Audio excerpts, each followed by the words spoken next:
কৃষ্ণ জন্মাষ্টমী উপলক্ষে শ্রীকৃষ্ণের জীবনের কয়েকটি ঘটনার আধ্যাত্মিক রহস্য নিয়ে আজ আমার আলোচনা। কৃষ্ণ জন্মাষ্টমী সমগ্র ভারতের, বিশেষ করে বৈষ্ণবজনদের নিকট একটি বিশেষ গুরুত্বপূর্ণ উৎসব। ভাদ্র মাসের কৃষ্ণপক্ষের অষ্টমী তিথিতে ভারতের প্রায় প্রতিটি ঘরে ও ধার্মিক প্রতিষ্ঠানগুলোতে অত্যন্ত আনন্দের সঙ্গে এই উৎসব উদযাপন করা হয়। ভক্তবৃন্দের বিশ্বাস, যখন পৃথিবীতে অধর্ম বেড়ে গিয়ে মানুষের জীবন দুর্বিষহ হয়ে ওঠে, তখন দুষ্টের দমন ও শিষ্টের পালন করার জন্য স্বয়ং ভগবান শ্রীকৃষ্ণরূপে পৃথিবীতে এসে অধর্মকে বিনাশ করে ধর্ম স্থাপন করেন। শ্রী শ্রী গীতাগ্রন্থ লেখা আছে, সর্বধর্মান পরিত্যজ্য মামেকং শরণং ব্রজ, অহং তাং সর্বপাপীভ্য মুখ্যস্বামী মা শুচ। সেই থেকেই ভক্তজনেরা শ্রীকৃষ্ণের জন্মতিথি অত্যন্ত স্নেহভরে আনন্দের সঙ্গে উদযাপন করে থাকেন। শ্রীকৃষ্ণের জীবনের ঘটনাগুলোকে নিয়ে বিভিন্ন জনের মধ্যে বিভিন্ন মতামত দেখা যায়। প্রকৃতপক্ষে শ্রীকৃষ্ণের জীবনের প্রতিটি ঘটনায় আধ্যাত্মিক রহস্যে মোড়া। প্রথমত, শ্রীকৃষ্ণের জন্ম হয় কংসের অন্ধকারময় কারাগারে।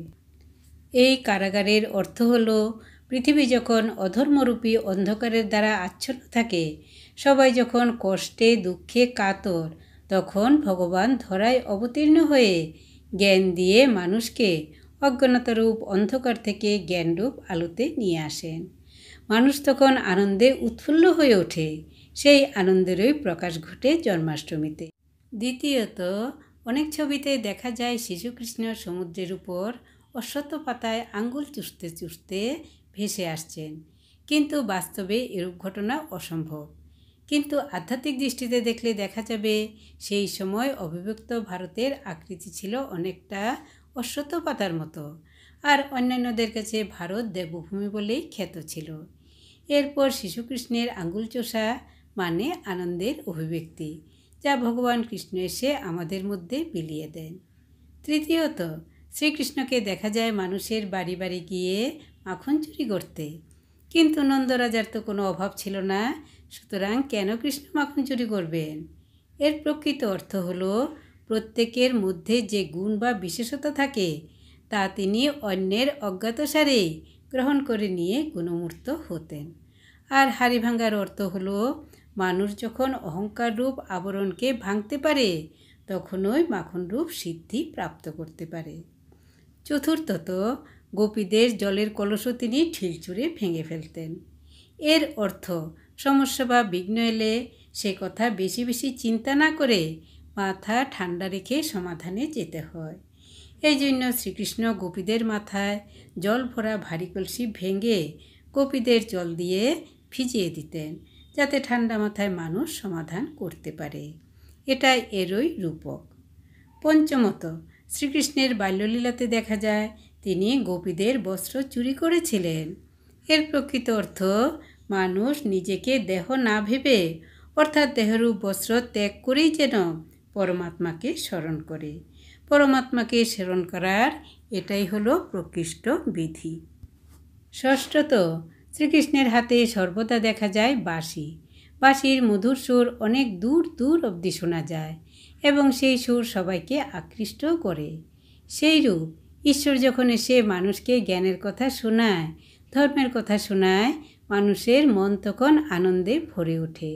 সমস্ত দুঃখ ভুলে তারা তখন দৌড়ে দৌড়ে আসে সেই জ্ঞানের কথা শোনার জন্য, যেমন বাঁশি সুরে আকৃষ্ট হতো গোপীদের মন। সপ্তমত, কৃষ্ণকে দেখা যায় প্রত্যেক গোপীদের সঙ্গে রাসলীলা করতে। একা কৃষ্ণ একশো হয়ে নাচে রাস রঙ্গে। এর অর্থ, মানুষ যখন আধ্যাত্মিকতার সংস্পর্শে আসে, তখন তার অনেক সূক্ষ্ম সূক্ষ্ম প্রাপ্তি ঘটে। জ্ঞানের কথা শোনার ফলে প্রকৃত সত্যের দ্বার তার কাছে খুলে যায়।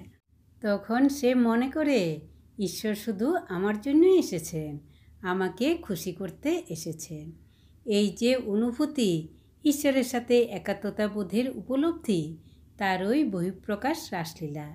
এটাই হলো রাসলীলার আসল রহস্য। সবশেষে শ্রীমতী রাধা ও রাধার বিরহ বেদনা, যা সাধারণ মানুষ বুঝতে পারে না। প্রকৃতপক্ষে শ্রীকৃষ্ণ হলেন পরমপিতা পরমাত্মার প্রতীক, আর শ্রীমতী রাধিকা হলেন প্রকৃতি, অর্থাৎ সমগ্র জীবজগৎ সহ আমরা মানুষেরা। আমরা সর্বদাই ঈশ্বরের সাথে মিলনের জন্য কাতর। যার কাতরতা যত বেশি, তার ততই বিরহ বেদনা। তাই রাধার কৃষ্ণের প্রতি এত ব্যাকুলতা, যার অর্থ ভক্ত মানুষ পরমাত্মার সাথে মিলনের জন্য, আলিঙ্গন প্রাপ্তির জন্য সর্বদা ব্যাকুল। এই মিলনের আকুলতার জন্যই কত শত রাজাধিরাজ, রাজরানী, সমৃদ্ধশালী ব্যক্তি হয়েছেন সাধু, হয়েছেন সন্ত সন্ন্যাসী। ভক্ত মীরা এর জীবন্ত উদাহরণ। বিখ্যাত কবি জয়দেব তার প্রসিদ্ধ কাব্য গীতগোবিন্দে লিখেছিলেন, স্মর গরল খণ্ডনম মম শিরসি মণ্ডনম দেহি পদপল্লবম উদারম, অর্থাৎ হে রাধে, তোমার পদযুগল আমার মস্তকে স্থাপন করো, মানে ভগবানও ভক্তের অধীন।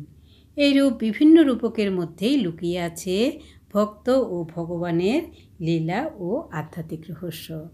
শ্রীকৃষ্ণের আশীর্বাদ আপনাদের সবার উপর বর্ষিত হোক। ধন্যবাদ।